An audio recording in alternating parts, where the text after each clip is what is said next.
महारथी खबर पक्षरु आपनकु स्वागत। प्रिय श्रोता बंधु, आमे आपनकु एपरि एक सूचना देबो जहाँकि आपनक रोम टांकुड़ा होइजिवो। घटनाटी या धामनगर ब्लॉक रो दोबल अंचल रे एक अभावनीय घटना घटिछि जहाँकि महारथी खबर आपनकु स्थिर चित्र देखाउछि। याकु देखि आमे कोन अनुभव करि परिबा। संपूर्ण भाव में मानविकता हजि जाइछि।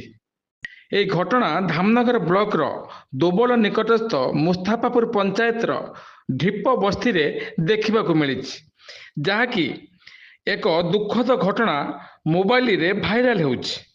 ଘଟଣାଟି ଏଇଆ ଯେ ଏକ ପ୍ରେମ ଘଟଣାକୁ ନେଇ ପ୍ରେମିକ ଏବଂ ତାଙ୍କର ସହଯୋଗୀକୁ ଏକ ଖୁଣ୍ଟରେ ବାନ୍ଧି ଅମାନୁଷିକ ଭାବରେ 4ରୁ 5 ଜଣ ମାଡ଼ ମାରିବା ଘଟଣା ଏବେ ଭାଇରାଲ ହେଉଛି। ତେବେ ଧାମନଗର ଦୋବଲ ରାସ୍ତାର କଡ଼ରେ ଯୁବକକୁ ଏପରି ବିଚ୍ ଦିନ ରାସ୍ତାରେ ମାଡ଼ ମାରିବା ଏବଂ କଙ୍ଗାରୁ କୋର୍ଟ ପରି ମନେ ହେଉଛି। ହାତ ଗୋଡ଼ ବାନ୍ଧି ଏପରି ଶାସ୍ତି ଦେବାର ଅଧିକାର ଏମାନଙ୍କୁ ଦେଲା କିଏ? ଯୁବକ ଯଦି କିଛି ଭୁଲ କରିଛି ତାକୁ ସ୍ଥାନୀୟ ଧାମନଗର ଥାନାରେ ଦିଆଯାଇ ପାରିଥାନ୍ତା। ପୋଲିସ ତାର କାର୍ଯ୍ୟାନୁଷ୍ଠାନ ଗ୍ରହଣ କରିପାରିଥାନ୍ତା। ମାତ୍ର ତାହା ନକରି ଯୁବକକୁ ଏପରି ଅମାନୁଷିକ ଭାବରେ ସାଧାରଣରେ ମାଡ଼ ମାରିବା ସାଧାରଣରେ ନିନ୍ଦା କରାଯାଇଛି।